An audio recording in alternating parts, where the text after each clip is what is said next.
In the 1920s, psychiatrist Manfred Sokal claimed that he could successfully treat mentally ill patients by killing bad brain cells. In reality, he created brain-damaging seizures using insulin, which killed 5% of all patients and turned others into imbeciles. Hungarian neuropsychiatrist Ladislaus Meduna claimed he could drive out mental illness by inducing brain-damaging seizures with a powerful drug called metrazole. But that too failed. Since its inception, psychiatry has really had 4 modalities of treatment that they recircle over and over again. Cut it, burn it, drug it, shock it to the human mind. So when one of their treatments fails, they use it to promote the next one. In the wake of the damage caused by metrazole, psychiatrists jumped to the prefrontal lobotomy as their newest miracle cure.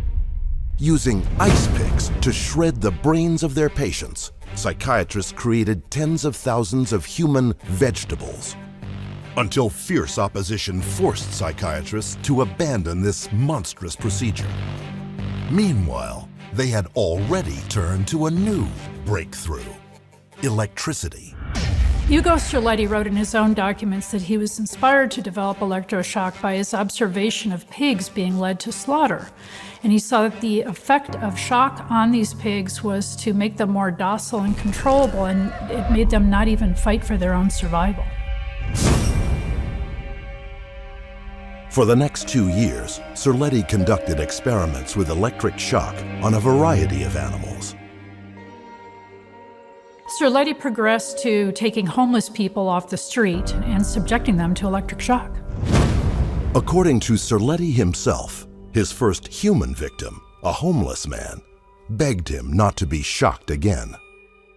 Cerletti's colleague, psychiatrist Lothar Kalinowski, witnessed the horrors of that first procedure, as his wife recalled. He came home for lunch, as white as a sheet, and said, "Today I saw something terrible."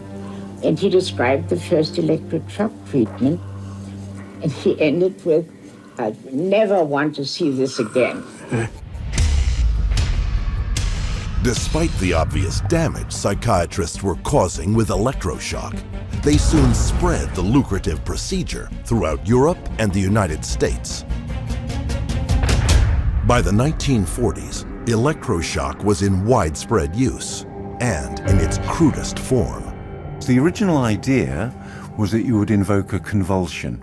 And of course, by definition, if you're having a convulsion, your body is jerking. The problem was that people's bodies were jerking so much, they were breaking their shoulders, they were breaking their necks, bones were being broken. But that didn't stop psychiatrists from merchandising this brutal procedure to the public. Many patients have been returned to their homes and jobs who might still be here if it were not for this helpful form of treatment. ECT has been around since I was a medical student, and I graduated from medical school 60 years ago this year. I considered it as a medical student, having observed a few of them. I guess the kindest thing I could say is barbarian.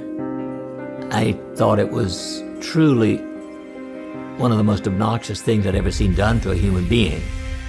A huge percentage of these people have brain damage. By the 1950s, the brain damage electroshock caused became too much to ignore. So psychiatrists spun it to their advantage. Experts like Walter Freeman would say that the reason that ECT works is because it causes brain damage. Maybe it will be shown that a mentally ill patient can think more clearly and more constructively with less brain in actual operation. And that was the stated goal: less brain. In the 1940s and the 1950s, it was very open in the medical literature that the way electroshock, quote, worked was by brain damage. And yet they went on to say that this was somehow going to end up being beneficial for the patient, when all it really ended up with was brain damage. That marketing angle changed abruptly in 1975, when the film One Flew Over the Cuckoo's Nest exposed the brutality. Here we go. The movie One Flew Over the Cuckoo's Nest forever changed the course of the public's perception of electroshock therapy because it was so accurately portrayed in the film. It was so obviously torture. With shock finally under public scrutiny, news organizations began documenting its human toll.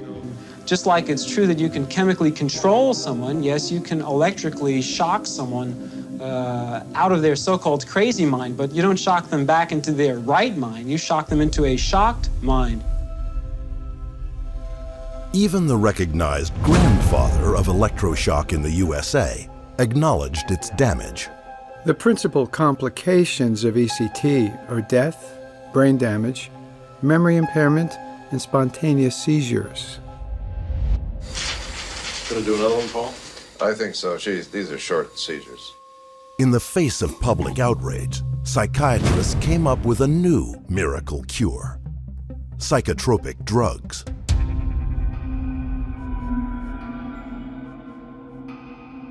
But these too proved ineffective and dangerous and amounted to a chemical lobotomy.